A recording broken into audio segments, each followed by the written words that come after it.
ci yéenekaay yi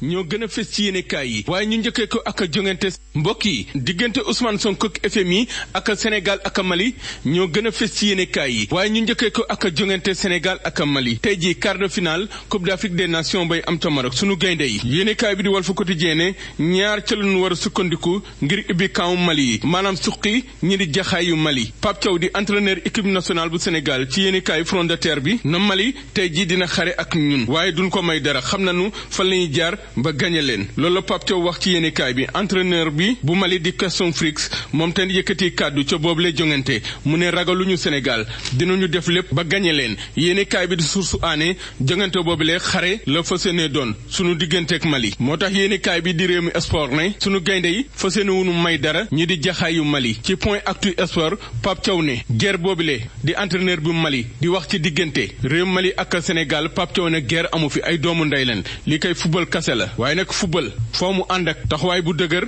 waaye tamit discipline ak efficacité maanaam dugal ay bit ni ko yéenekaay bi di Tribune Sport waxee yéenekaay bi di Record ne mbir mi daal bu jaaree yoon football wax dëgg rek Sénégal moo mën Mali fuuf te da kaa war a duma jaar ci kawam yéenekaay bi di L'As ne da leen a war a suqi kay ñoom waa Aigle yu Mali yéenekaay bi di Vox Pop ne ren di leen jéggi kay jàll dem ca demi-finale lan war a def tey jii entraîneur bu Mali na xare lay doon yéenekaay bi di Sud Quotidien ne ak lu mën a am ca boobule jongante di Sénégal ak Mali jongante ay doomu ndey la waaye kenn du may sa morom dara Sonko mayul dara waa FMI ci restructuration dette bi di bor bi ñu fi nguurug Macky Sall bàyyil yéenekaay front de terre bi ne Ousmane Sonko dij na waa FMI ci seen ànd ci yéenekaay bi di Walf Quotidien mu ne FMI ak taxawaayam ñoom duñ ci ànd teg ci la mu leen bëgg a imposer ngir di leen digal ñiy def dina ñoom duñ ci ànd Sonko na li muy wax Diomaye da cee ànd ministre des finances na ko noonu ministre de l'économie ñoom ñoo bokk li ñuy wax ci dette bi ak mbiri FMI mu ne nag li dox ci diggante FMI ak Sénégal na ci ku ne jël wàllam mu ne dette cachée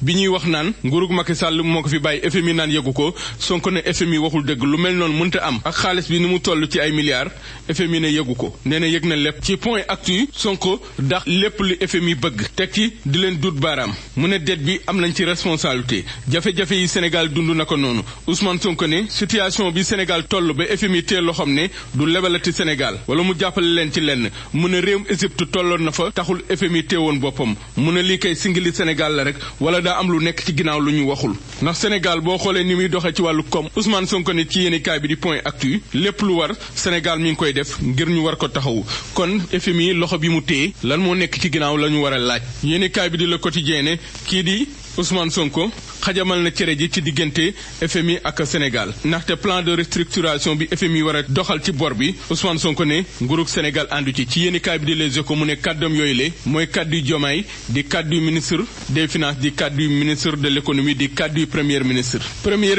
bu Mauritanie ak premier ministre bu Sénégal ñi ngay joxante loxo ci yéenekaay bi di Le Soleil ginnaaw nganu ko premier ministre bu Mauritanie fii ci réew di Sénégal yéenekaay bi di sunu jantub réew ne diggante Sénégal ak Gànnaar yeneen buntu ibbeeku na ci juróomi poste de santé yéen waroon a ibbi ci région bu Kaffrine ibbeekoogul yéenekaay bi di Libération def ci gëstu ne marché yan daan tabaxee yooyu lee di poste de santé am na ci ay luubal yu toll ci juróom-ñaar téeméer ak fukk ak lu teg ci ay millions ci kopparu CFA ci nan doon tabaxee yooyu la poste de santé yéenekaay bi di Libération ne bari na ci loo xam ne ay mbiri njublang la ñu doon def mbiri njubadi nag ca arrêt Diane Baye Guédiawaye yéenekaay bi di Libération ne mbër mi di Bébé Jackson ak entraîneur am ak ñetti ci ñamuy àndal di ay suqam ñoom teg na leen loxo ña nga ca tribunal dóor na leen lii di retour de parquet ginnaaw ba leen deferee démb juróom-ñaar ci defkatu mbóosóor yooyu le doon simol ca arrêt Diane Baye di maanaam di fëkk alali jàmbur yi ak di agressé juróom-ñaar ci ñoom yéenekaay bi di Libération ne ñu ngi leen di rëbb di leen wër ndaxte doonoo daw